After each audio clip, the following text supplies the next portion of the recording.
Hello मित्रांनो, शुभ संध्याकाळ. तर मी छान अशी रेडी झाले संध्याकाळच्या वेळेस आणि अवधूत आल्याच्या नंतर आम्ही सगळ्यात आधी गेलो बँकेत, कारण की आज मला बँकेचं काही काम होतं. ते करेपर्यंत थोडासा वेळ लागला आणि त्यानंतर मस्तपैकी आम्ही आलो घरी. बाहेर भरपूर मुसळधार पाऊस पडतोय. आज सकाळपासून माझा हा दुसरा लोड होता जो आता ड्राइंगला लावला आहे मी, आणि तोपर्यंत इथे मी संध्याकाळच्या जेवणाची सुद्धा तयारी करते. तर जायच्या आधीच मी वरण भात लावून गेलेले आणि इथे ना डाळीचं पाणी काढून घेतलेलं आहे. आणि दुपारी थोडा वेळ होता म्हणून मी पुरण शिजवले, कारण की उद्या आहे होळी. होळीची तयारी तर माझ्या घरी सुरू झालेली आहे. पुरण शिजलेलं आहे मस्तपैकी आणि मी खूप जास्त एक्साइटेड आहे उद्यासाठी. भाजीची तयारी करत असताना कांद्याने भरपूर रडवलं, पण फायनली कट करून झालेलं आहे आता.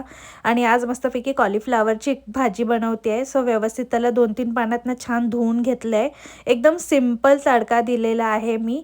हळद घातलेलं आहे, लसूणमध्ये थोडंसं परतून घेतलं आणि त्यानंतर मी आहे ना फक्त याच्यामध्ये मीठ घातलं आहे सध्या तरी, आणि व्यवस्थित याला परतून घ्यायचं आहे, कुक होऊ द्यायचं आणि त्यानंतर मी मसाले घालणार आहे. सो मला ही अशी कॉलीफ्लावरची भाजी भरपूर आवडते आणि एकदम सिंपल आणि टेस्टी होते.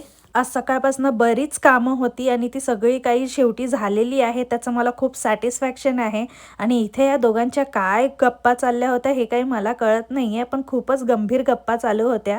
तोपर्यंत माझी इथे भाजी आहे ती मस्तपैकी इथे 70% कुक झाले. त्यानंतर आहे ना मी याच्यात धने पावडर, गरम मसाला आणि माझ्याकडे जो काळा मसाला आहे ना तो घातलेला आहे भरपूर प्रमाणात, आणि याला व्यवस्थित मिक्स केलं की आपली भाजी रेडी होऊन जाईल. आणि इथे मी पटकन गरम गरम चपात्या करून घेतल्या आणि आमचं डिनर रेडी झालं आहे. मस्तपैकी वरण भात, चपाती, कॉलीफ्लावर वाटाण्याची भाजी आणि हिरवी भाजी. हे सगळं जेवण झाल्याच्या नंतर आरवची चालू होती मस्ती, त्याचं खेळणं चालू होतं आणि मी माझी कामं आवरून आता चालले रेस्ट करायला. बाय.